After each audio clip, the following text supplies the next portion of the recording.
I'm Randy Shoup, and this is Service Architectures at Scale, Lessons from Google and eBay. First, a little background about me, so you sort of know where I'm coming from when I make these claims about these large-scale service architectures.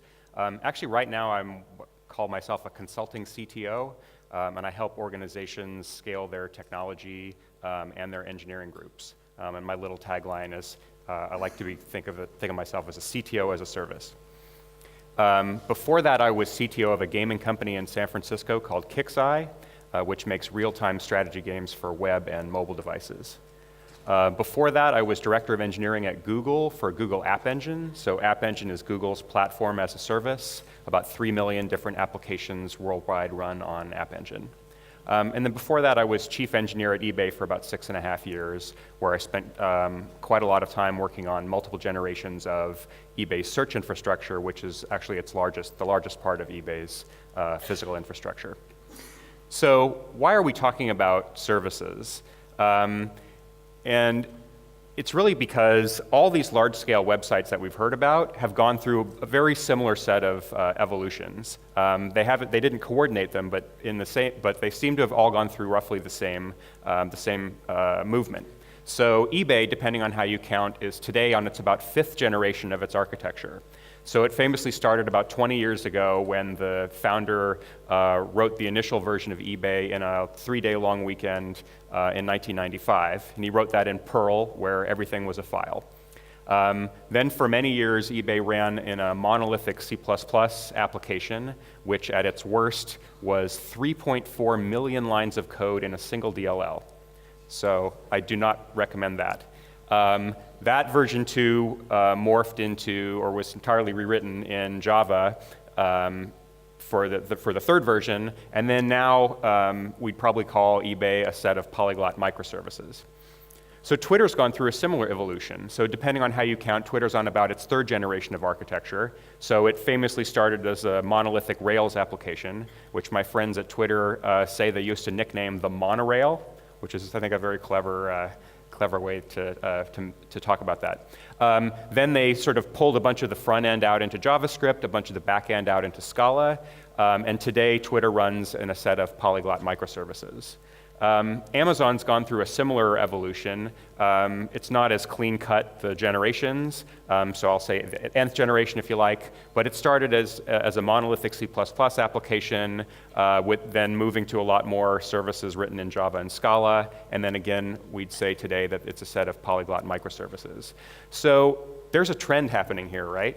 And so because I've lived in a couple of these sort of large-scale service ecosystems, I thought it'd be interesting to talk about what does one of these ecosystems feel like at really large scale? What does it feel like to build services within one of those ecosystems? And what does it feel like to operate services in one of those ecosystems? So that's essentially the breakdown of the talk. I want to talk about what does a large-scale service ecosystem feel like? What are its characteristics? What does it feel like to design a service in one of those environments, and what does it feel like to build and operate one? So let's start by talking about the ecosystem. So in one of these large-scale ecosystems, like a Google or an Amazon or a Netflix, there are hundreds to thousands of these independent services, right? And there are many layers of dependencies among the services, some of which we'll talk about in specific detail in a moment, but there are no strict tiers. It's not like, okay, there's a presentation set of services and an application set of services and a persistent set of services. There's no strict tiering in one of these ecosystems. And the data structure analogy here is much more of a graph or a network rather than a hierarchy. So we're talking about a graph of relationships among all these different nodes in the service ecosystem rather than a strict hierarchy or a layering. So I'll give a particular example of service layering at Google just to give you an idea of how many levels you might see. So I'll take a specific example from Google's public NoSQL service. So people may know that Google has a cloud platform, similar to Amazon or to Azure. Google offers a NoSQL service called Cloud Data Store, and I just use this as an example, not because I'm trying to sell you on it or anything. So at the sort of developer level, at the level that's accessible to people outside of Google, the Cloud Data Store is this highly scalable, highly resilient NoSQL service. It's got strong transactional consistency, which is relatively rare for NoSQL services, and it offers a pretty rich set of query capabilities that are similar to what you can get in a modern SQL system. So that's built on an internal service called Megastore, and there was a paper about this in 2009, which you can read. Megastore is a geo-scale, or if you use Amazon terminology, a regional scale structured database. So it has multi-row transactions, and when you do writes to one of the components of a ring of Megastore instances, it does cross-data center replication. So you write to one, and before it acts back to the client, it's replicated among the ring of 3 or 5 other data centers. That is in turn written on Bigtable, a paper about this in 2006, which is cluster level or data center level structured storage.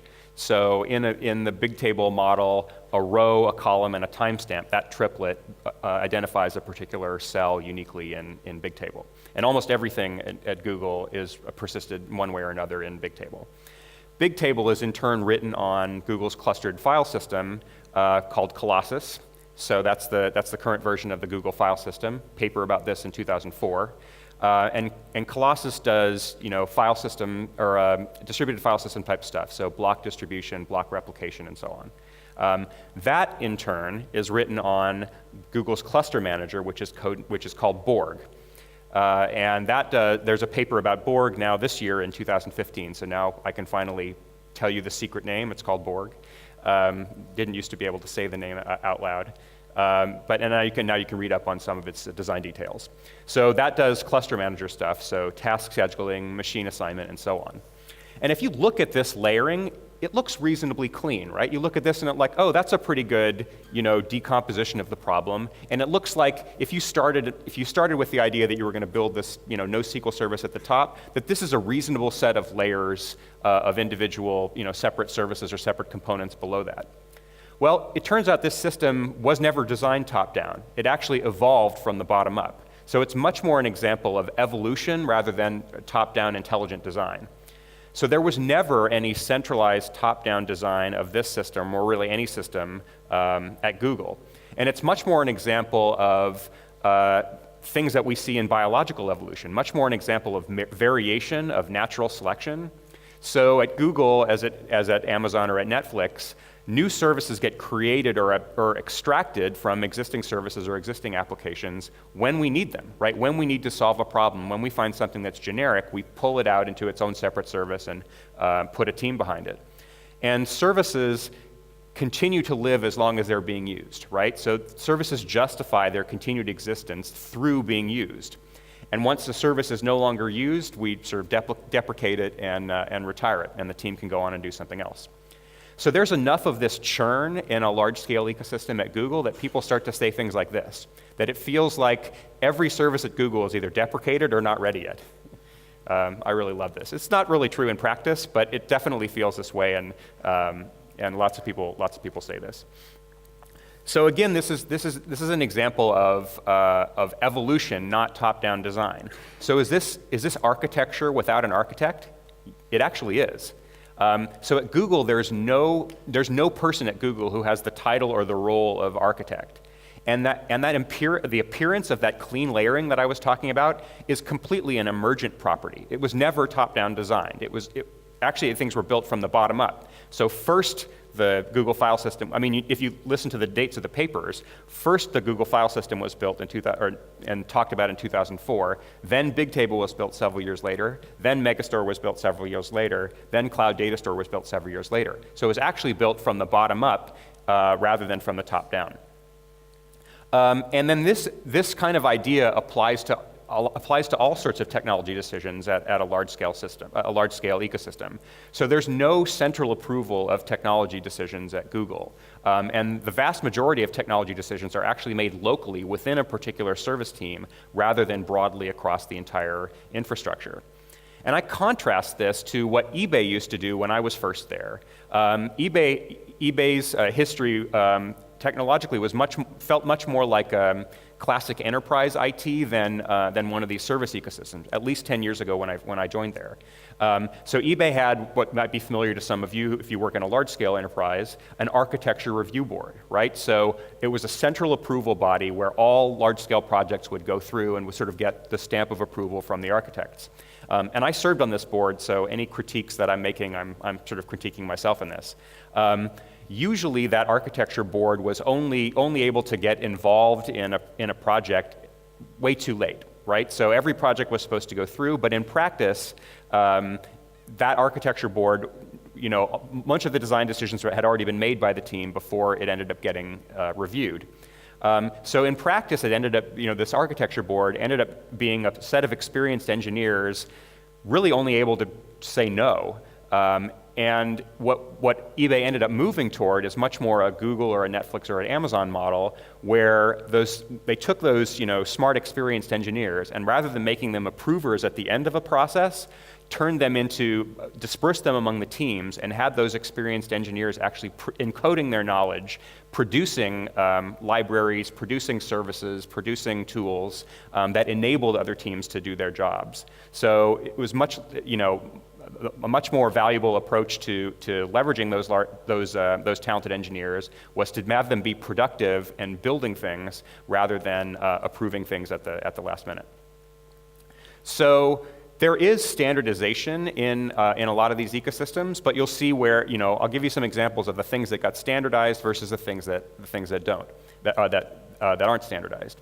So the things that tend to get standardized over time in one of these ecosystems, as you might imagine, are the communication mechanisms between the services, right? So things like the network protocols, the data formats, or serialization formats, and the way to describe an interface schema or specification.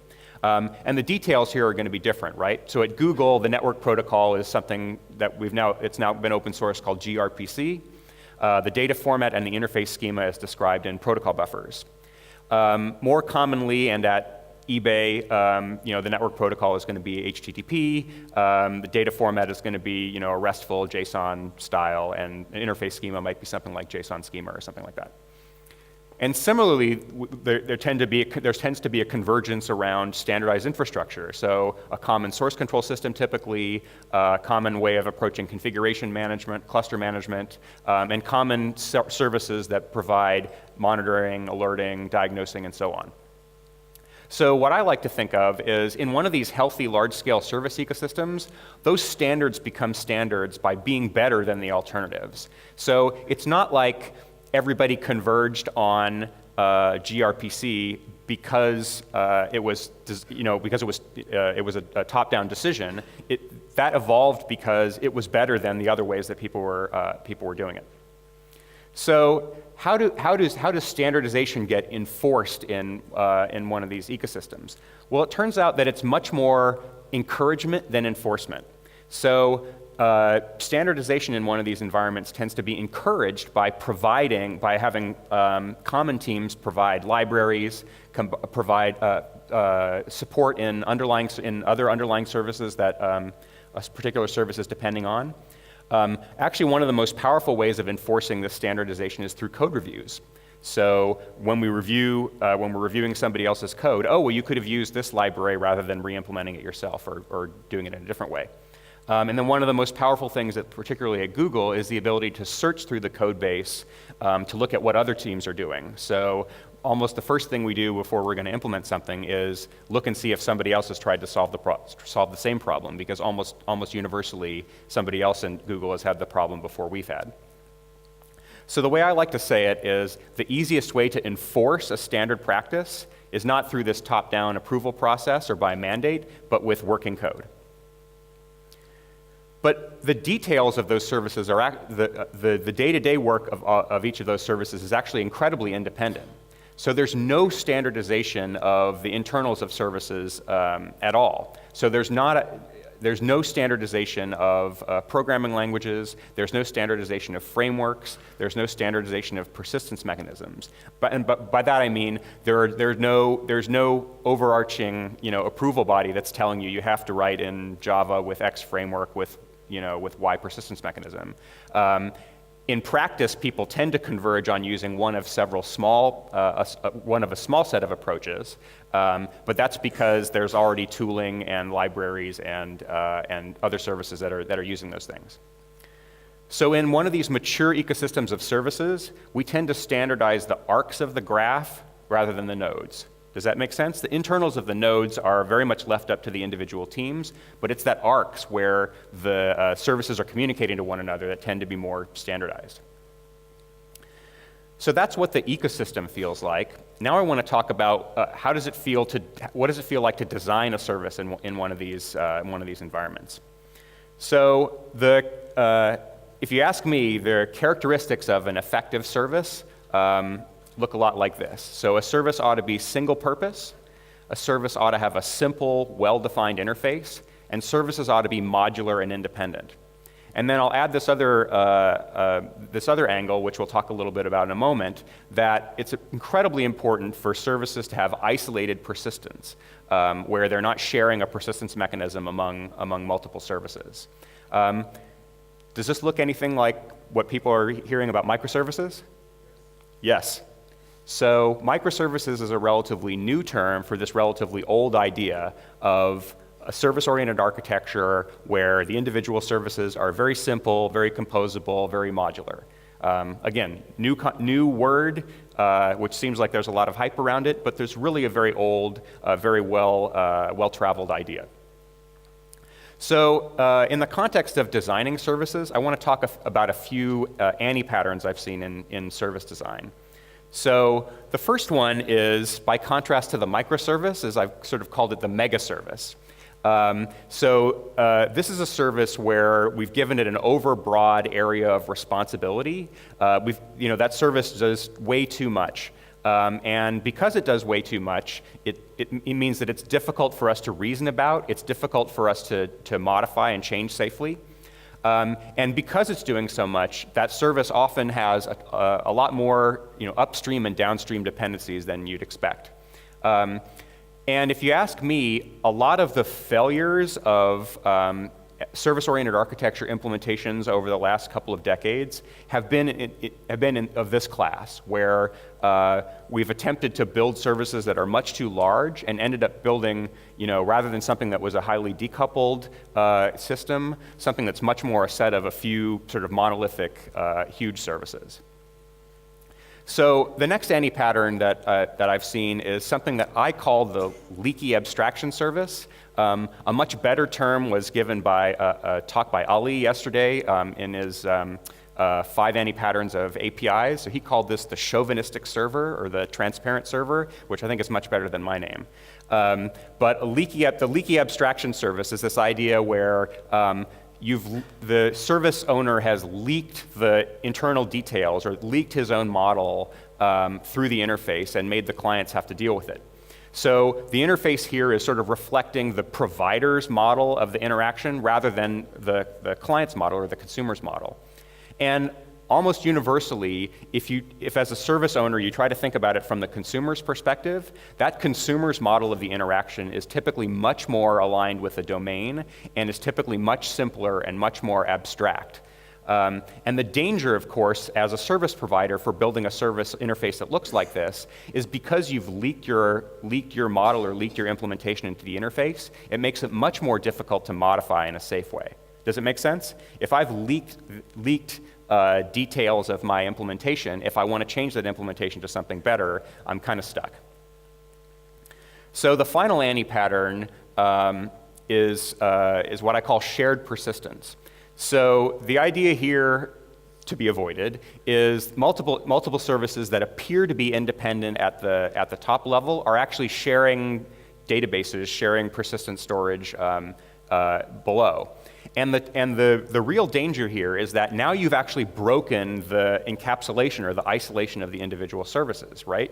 The expectation that your clients have is that the only way to get in and out of the service is through the interface.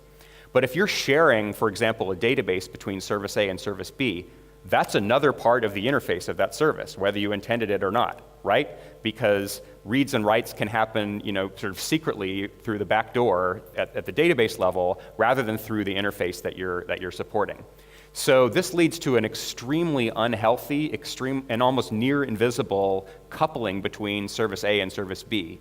And when eBay initially went through its efforts to move to services the first time, they sort of chopped up the application level, so the business logic was partitioned between the selling part of the site over here and the buying part over here and the searching part over here, et cetera. So they did a decent job of decoupling the business logic, but they didn't decouple the database or persistence tier at all. So, so it ended up that what appeared to be entirely decoupled set of services that seemed that they ought to be composable and modular actually were entirely coupled to one another.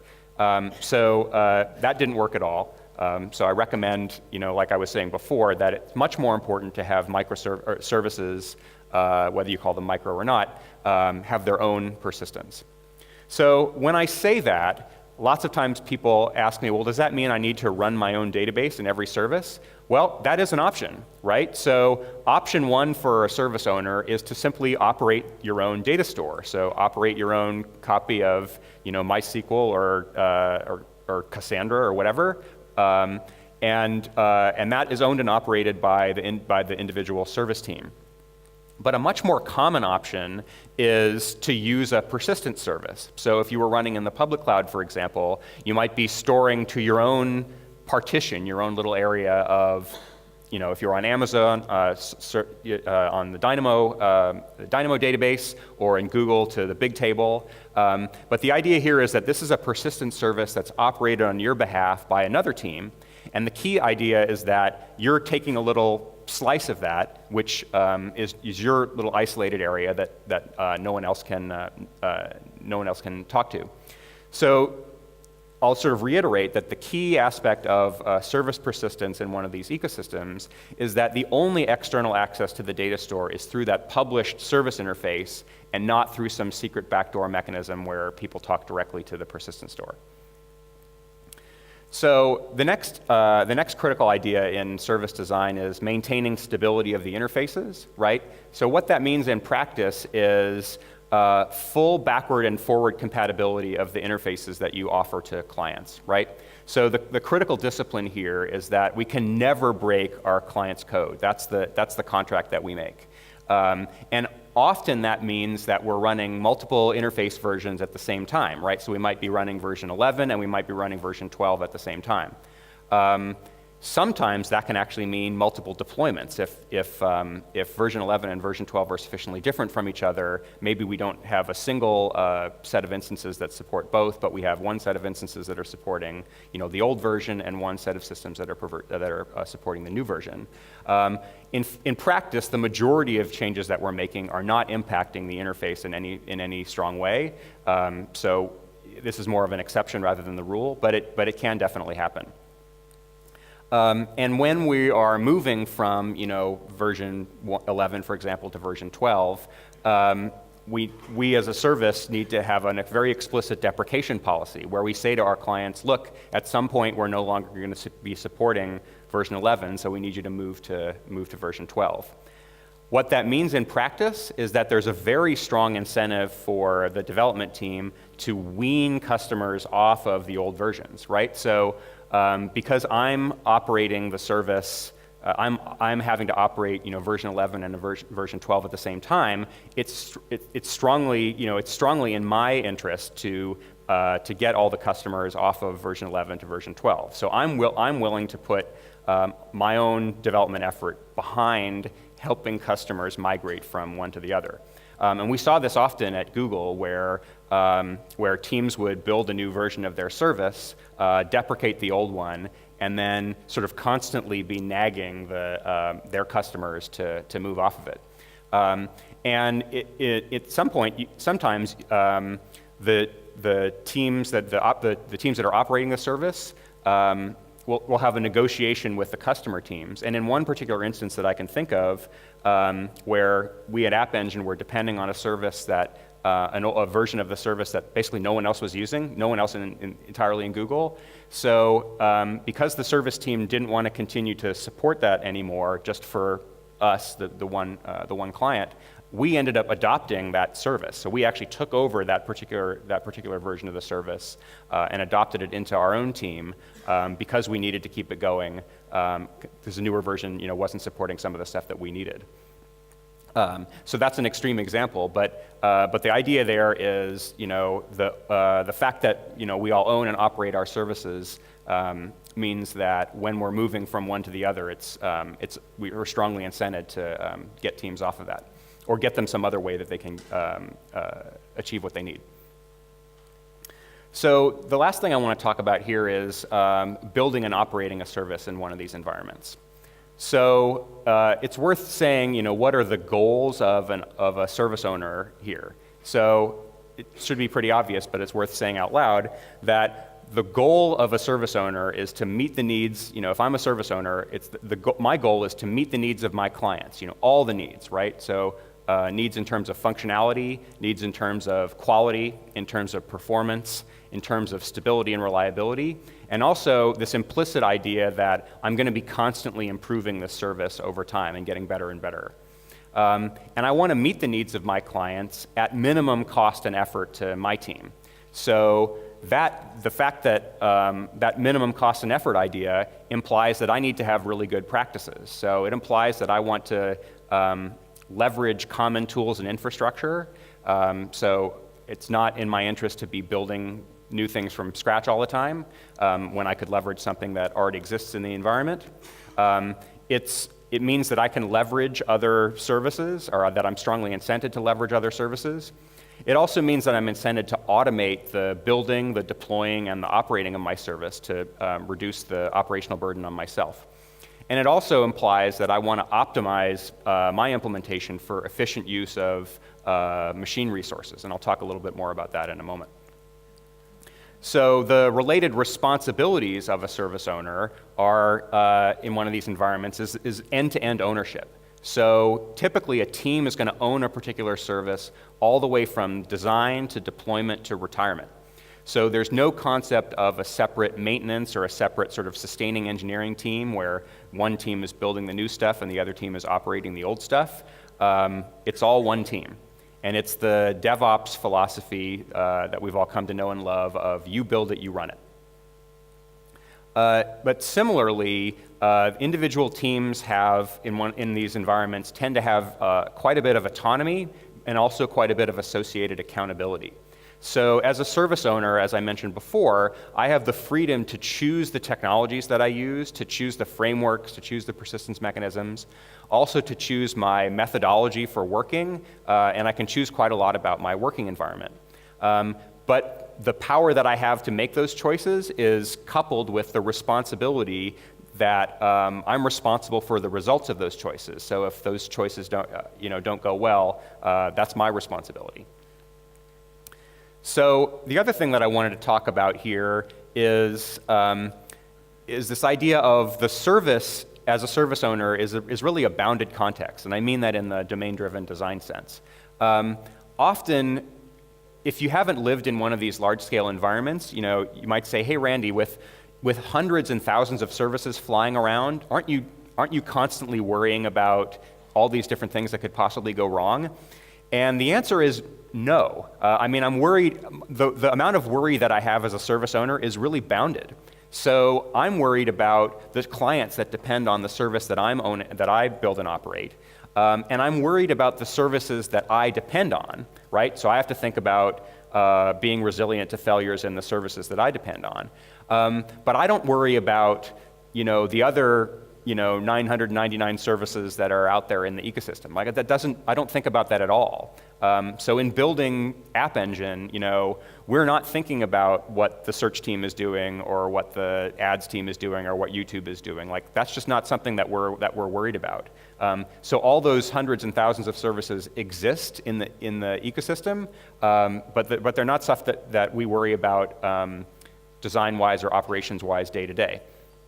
So like I say, there's very little worry about the complete ecosystem, like all the different relations between services that don't touch ours. And there's also pretty little worry about the underlying infrastructure. And that's true because there are separate teams that are building and operating those underlying infrastructure services that we depend on. So just as we're worried about keeping our service up and running, we know that there are other teams that are keeping up and running that Megastore piece and that Bigtable piece and that Colossus piece and that Borg piece. So what that leads to is maybe surprisingly small service teams. So in that layering that I showed earlier, that top-level cloud data store team, that was the largest individual team within App Engine. That was like 6 or 8 people total.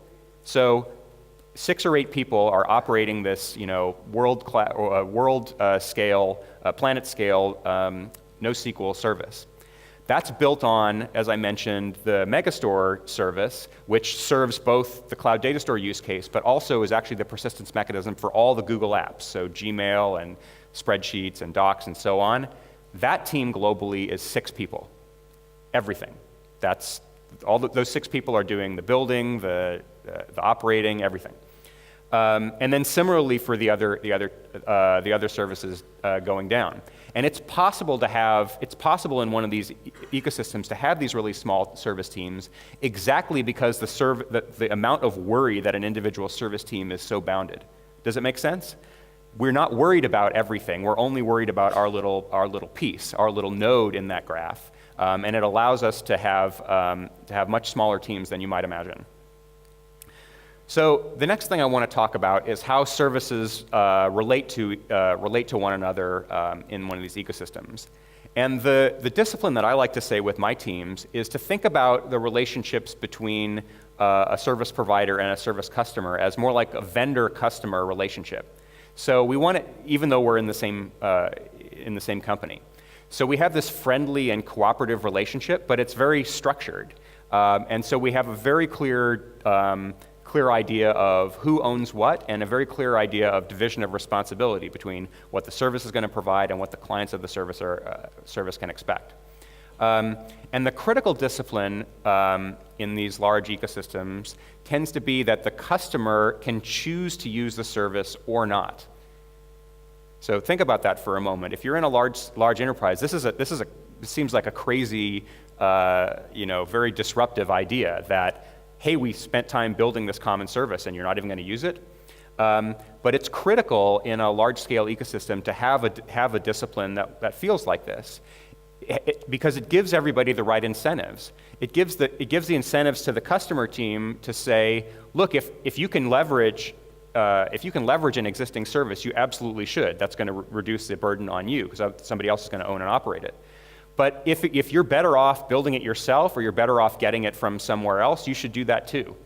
And similarly, it gives the right incentives to the service provider teams, because it means that a service provider really needs to stay on his or her toes, right? Because we need to be strictly better than any of the alternatives that the customer has, right?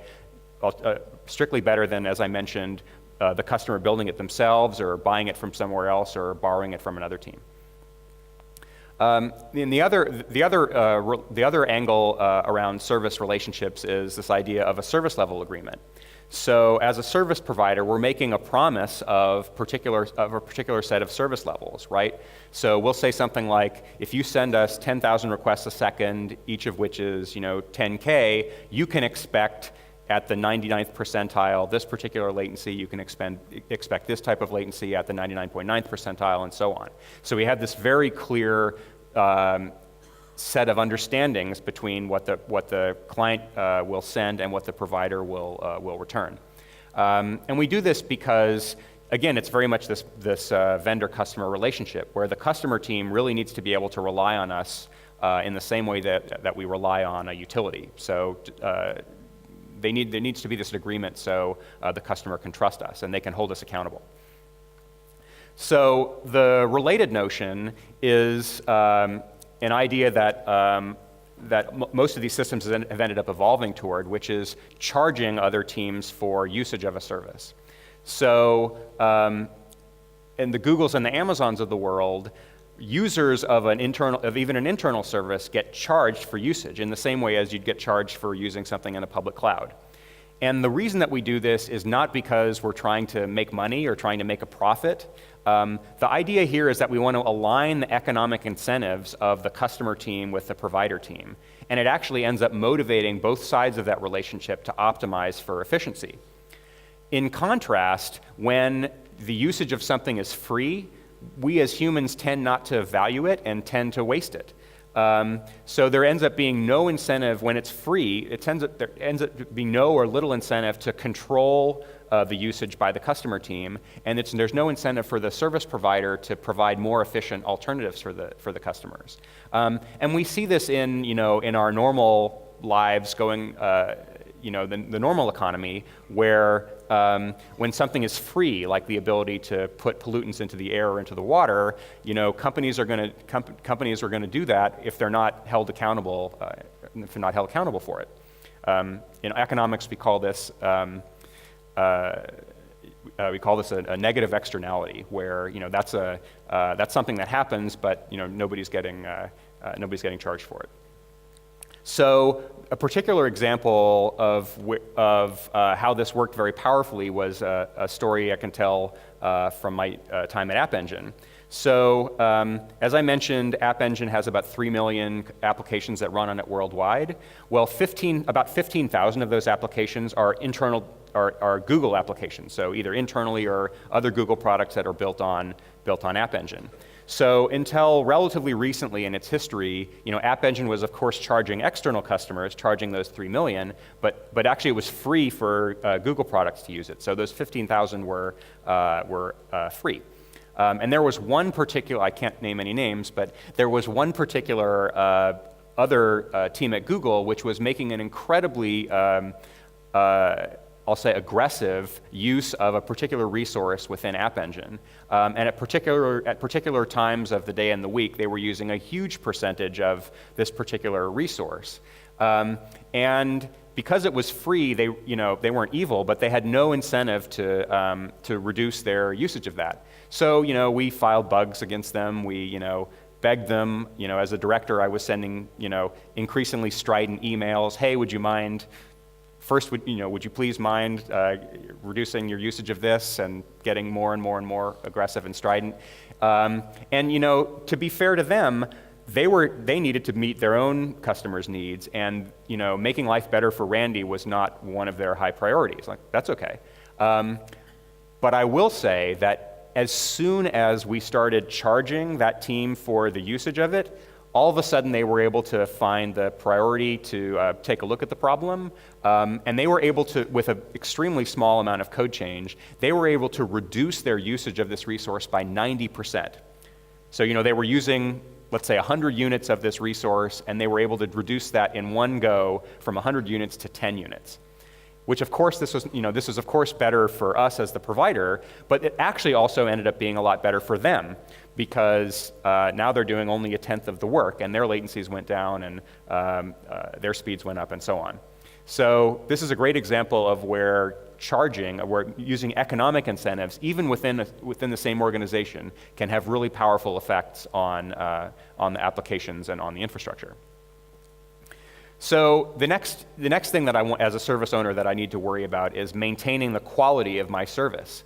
So because I have a small team, and because I have very demanding clients, this is forcing me, without a top-down mandate, to use good programming practices, right? So it means I'm strongly incented not to make massive changes to my service at one time, not to make big bang changes, but to make small incremental changes to the service over time. So those small incremental changes are really easy to reason about, really easy to understand for the owners and the operators. And by contrast, the risk of, as we know, the risk of a code change is not linear in the size, right? It's not that a 1,000-line code change is 10 times, more riskier than a 100-line code change. It's quite nonlinear, so it's maybe 100 times or 1,000 times more risky. So I use the particular example of when I first joined Google. the initial submission that I made to the service that I was running, the Memcache service with an App Engine, you know, a lot of the people were going to report to me, so I figured my initial submission was going to have to be really good. So it grew and grew and grew, and it turned out that my initial submission was, you know, rather than a small amount, was actually a 1,200 line submission. And after several rounds of code review, that actually ended up growing to 1,800 lines. So that's something, you know, even though I knew better, that was something that I learned I shouldn't have done. It's much better to make these small incremental changes rather than, you know, these large big bang ones. And I, you know, even though I knew that ahead of time, you know, I made that mistake myself. So it also incents us as service owners to use really solid development practices, right? So at Google, every submission needs to be code reviewed by at least one other engineer, and there's a strong culture around having automated tests for everything. And then, as you might imagine, Google has a pretty advanced build and test system, which actually has the nice advantage of leveraging the production, that Borg system, that production cluster manager. And the system is running, every time teams are making changes to the software, running millions of tests a day, all in parallel. And all those acceptance, this is, you know, very standard, you know, continuous delivery practices, but all the acceptance tests are run before the code is accepted into the source control system. So the next thing I wanted to talk about is service reliability.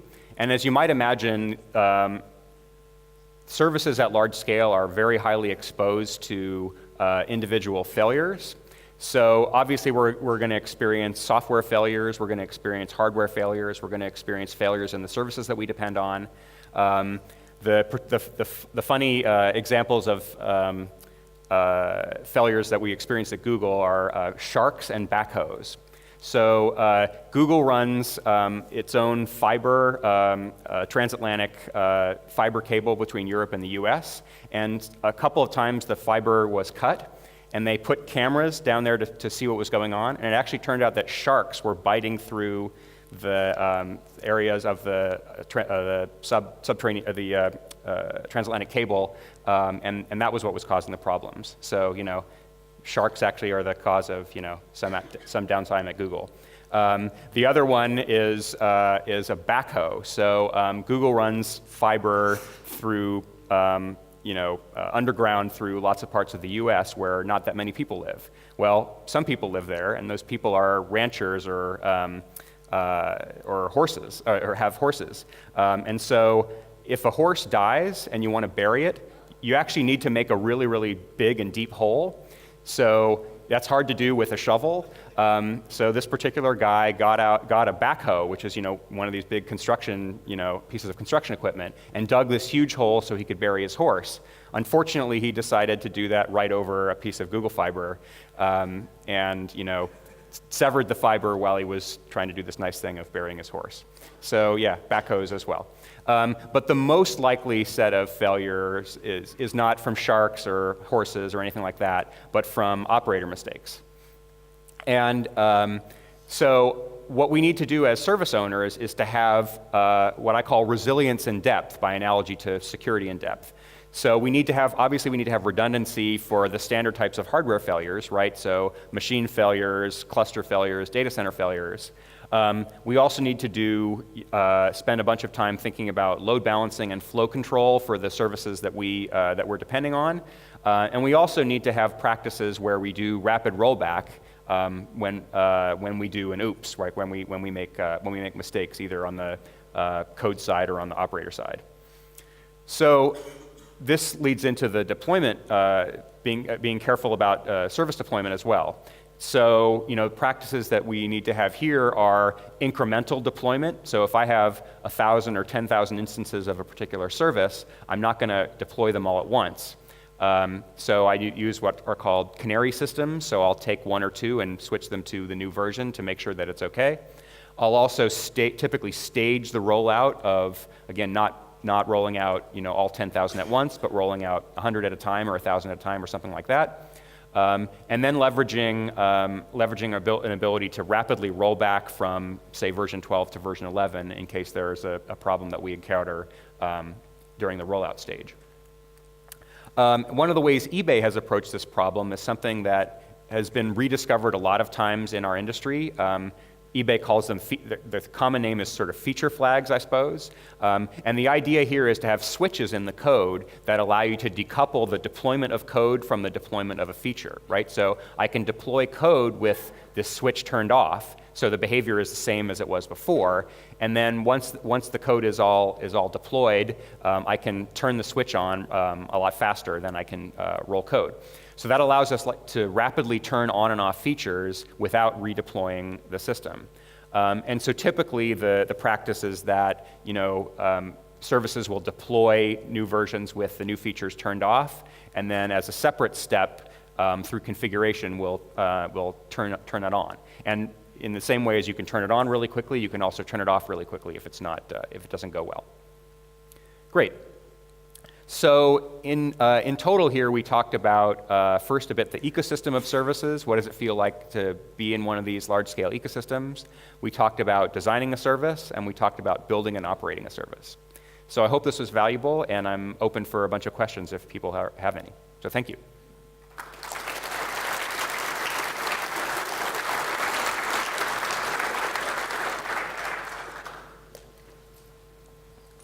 Yes?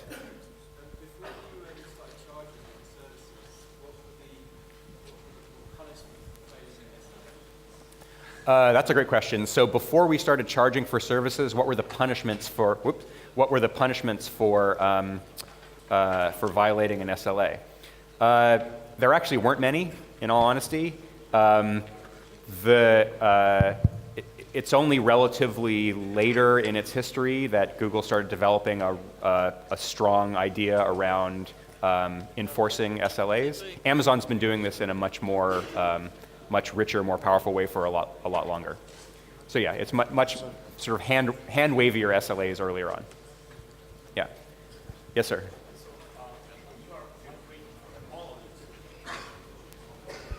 In the transition from a monolithic system towards this kind of services, you might have a larger team that's going to be split in those smaller teams. So it might happen that at any given time, some of those smaller teams will not have much to do because there is no requirement for them to evolve their services at the particular moment. How do you deal with this kind of management overhead? So, because managers don't want to see people sitting around doing nothing, and they don't want them to over-engineer their own services just because this is our baby, so let's do something about it. Yeah, that's a great question. So essentially, it's a question about the match between the service requirements, if you like, and the team size.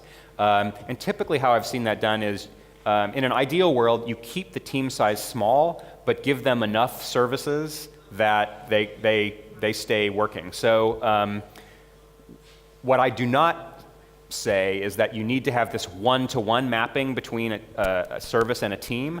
Now, for any given service, it should be owned by only one team, but that can be a one-to-many relationship, one team to many services, and that was very common. Within Google and within eBay, where you have a small team that would have maybe a set of small related services, and typically, it's a management juggling act to make sure that those team sizes are reasonable. But in practice, if you draw those boundaries reasonably, teams typically have enough to do to keep them going. It's a good question, though. Yes? Yes, I have a question about data migration. How is it aligned with rapid rollback, actually? Excellent question. So how does data migration work with rapid rollback? So the answer is you don't do it in one shot. In fact, I have another presentation from several years ago where I talk in detail about kind of how you have to move things back and forth, which we can talk about offline if you're interested. But the high-level idea is that you do so I'm migrating from database A to database B or whatever. So you do all of that work offline, right? So you're moving, start at a point in time, move copy everything from A to B. Now you have A and B the same as of a point in time. For a while, you need to do dual writes. You need to write to both systems at the same time. And then you can do a bunch of offline analysis about whether you got everything there and so on. And then you need to, you're going to have a transition period where you're writing to both, and maybe reading. First you read from the old one, and then when you feel comfortable with the new one, you're still writing to both, but you're reading from the new one. And only after a while of writing to both and reading from the new one do you feel confident that you can completely, throw away the old one and go. I hope it's easier with a diagram, but does that make sense? The key idea is that you will never do it in one shot, and you will always have the same set of, these same phases of transition periods where, all A and B, writes to A and B, but reads from A, then writes to A and B, reads from B, and then finally B only. So you have to do this little dance of individual incremental stepping stones before you can move from one to the other. And as you can see, the reason why we did that is because every one of those movements you can move back, and you haven't lost any data, and you don't have downtime in the system. Great. It's a lot of work, but you have to do that if you can't take downtime. Yeah, Tomer. So with respect to isolation of storage between microservices or services as is, there are some use cases where it might make sense to have a set of related services actually do share storage. So the canonical example for that would be an indexing and a retrieval service for search. But there are also, occasional other examples of that. So do you have any guidance on how to either make that determination and or manage that set of services after the fact? Yeah, sure. Yeah, that is a good example. So I mean, first order answer is you want to have one team own if there needs to be the sharing, ideally you want to have one team own that whole thing. So at least when there are modifications, you're only making modifications kind of within the team. One way to do that, the second point is that one way to do that in a nice concrete way is you can make a service out of persistence, right? So the persistence mechanism itself could become its own service. Does that make sense? So you're reading and both sides are reading and writing to this particular persistence mechanism, but they're both doing it through in a well-defined through the interface style way. Does that make sense? If it doesn't, we should talk about it more. But the first thing I would do is, if we absolutely have to share something, I'd want that to be one, sharing within the context of one team. Hello? Yeah. I have a question. Sure. In regards of acceptance tests? Yeah. In regards of Great. acceptance tests, you said no code goes into your gets released before it gets accepted by acceptance tests. So can you expand on that? Do you actually deploy it separately for those tests, or is it automated? Or yeah. So in the Google model in particular, it's actually no code goes into the common source control tree until the acceptance tests have run. So it's a stronger statement than we don't deploy until the tests are run. We actually don't even check in until the tests are run. And so how that works at Google is, they're spinning up tons of individual instances. When I propose to check something in, they spin up a bunch of, I spin up a bunch of instances that run all the tests and validations and so on. And when they pass, then it'll get checked in. Does that make sense? Yeah. It has the, yeah. It's a very strong statement, a very strong set of requirements around doing the continuous integration and continuous deployment type of stuff. Yeah. Other questions? Yes. Yeah. Several services can operate particularly the same data. Yes, they will persist it, can be in different ways. But how do you can recommend any practice to sync, for example, for these changes? For example, we have some similar entities, some similar custom data not custom common data, and this data is used in different services. And for example, do you use something like event messaging, like that some property will change and something like this? Yeah, I mean, that's exactly the answer. So I guess the first step I would do is try to see if we can normalize the data where, I mean, the ideal case is that there's only one place in your system which is storing a particular piece of data. For sure, there needs to be only one place in your environment which is the system of record for a piece of data, right? So we should start with that idea where there is one place that's canonical, by which I mean if people disagree, this is the canonical representation of the storage of the user. Like that's the only place, and everything else in the infrastructure which remembers anything about users is only a cache, or is only is really only a cache.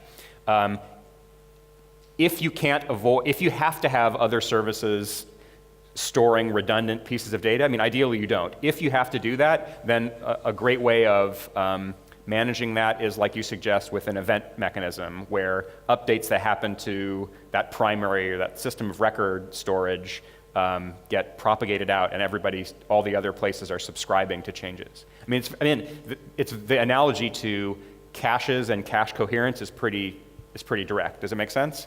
Where any other place that's remembering anything about the user's, address or whatever, like that's only a cache, and if there are any updates to the primary, that they get kind of messaged out. Yeah. Thank you. Thank you. You've talked about persistent patterns. What about user interfaces? Because sometimes the service needs to contribute to user experience, and there seems to be a lot of confusion about it. Some people say that the service should have its own user interface in form of a mashup to compose the whole application, and sometimes people say that the user interface layers of the systems should be separate from the services that are being called underneath or something like that. There doesn't seem to be an agreement on this one. What's your take on this? Yeah. I think the honest answer is it depends, which is maybe not that satisfying, but actually is true. In a Google or Amazon world, services, an application that has a user interface is just another service. Like that's just another. We can use service for that same thing. And in fact, at Google, people talk about, I work on the Gmail service, right? So I don't think there's a strong rule that says you can't mix user interface with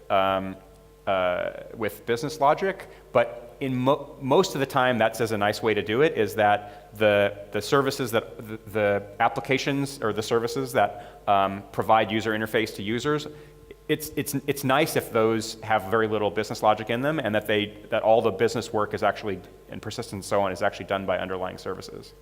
But then if those are done by the different teams, how do you reconcile this? The feature is consistent. What user sees in the interface is consistent with the business logic in a different service that potentially might be done by a different team.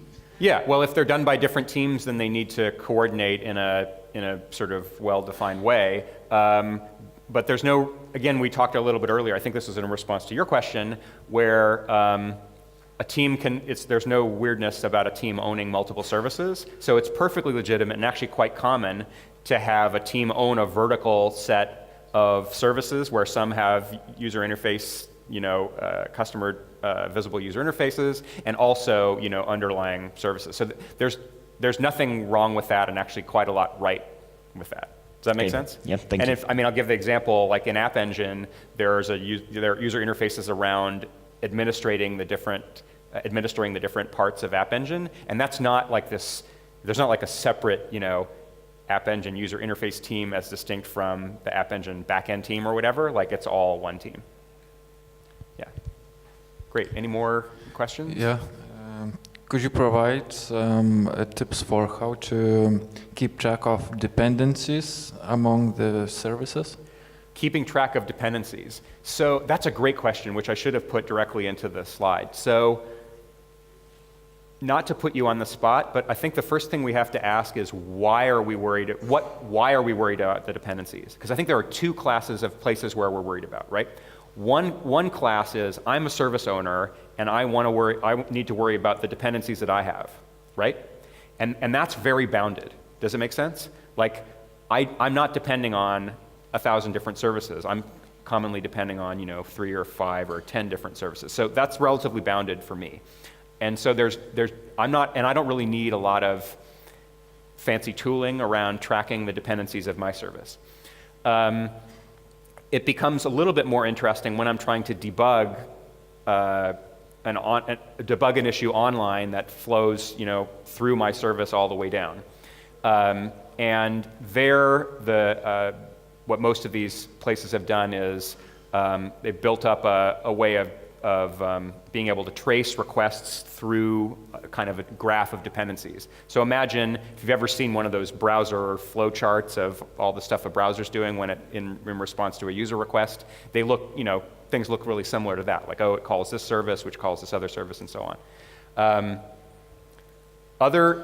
But in practice, thinking about, it seems a little counterintuitive, but in practice, as I was trying to illustrate before, as a service owner, I'm only worried about the dependencies of my service, so I'm actually not worried about any of the other relationships in this huge graph or network of services at Google. So I'm not sure if that answers your question, but in many ways, the worries that people have around, oh my God, there's all this dependencies flying around, are actually not as worrisome in practice as they are theoretically. But we should talk more about that if I haven't answered your question. Yeah. And I'll say it back, yeah.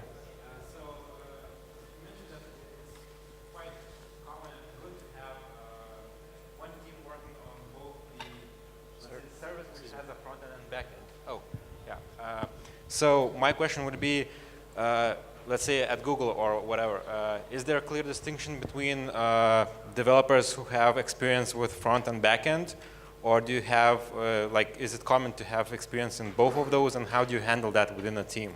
Yeah, sure. So the question is, well, I guess you said it. Of course, there's a difference between people. Not all of us are equally skilled at doing front-end work versus back-end work versus whatever. Like, I'm totally hopeless at the front end, I'll be the first to admit. So don't ever ask me to design a UI, because I'd be terrible. So yes, you're going to have different skill. It's true in any team that you're going to have a mixture of different skill sets, and that's okay. You just need to make sure that the team that the services that you assign to a particular team, that the team has all the skill sets within that team to do whatever they need to do. Does it make sense? Yeah, so there are definitely, as in any place, there are definitely engineers at Google that spend the majority or all of their time doing front-end work, and then there are a bunch of engineers that spend their time doing back-end work. And if they're in the same team, then great, and if they're in different teams, then great. Anything else? Great. Well, I'll be around for the rest of the conference if you have more questions or comments. Thanks a lot.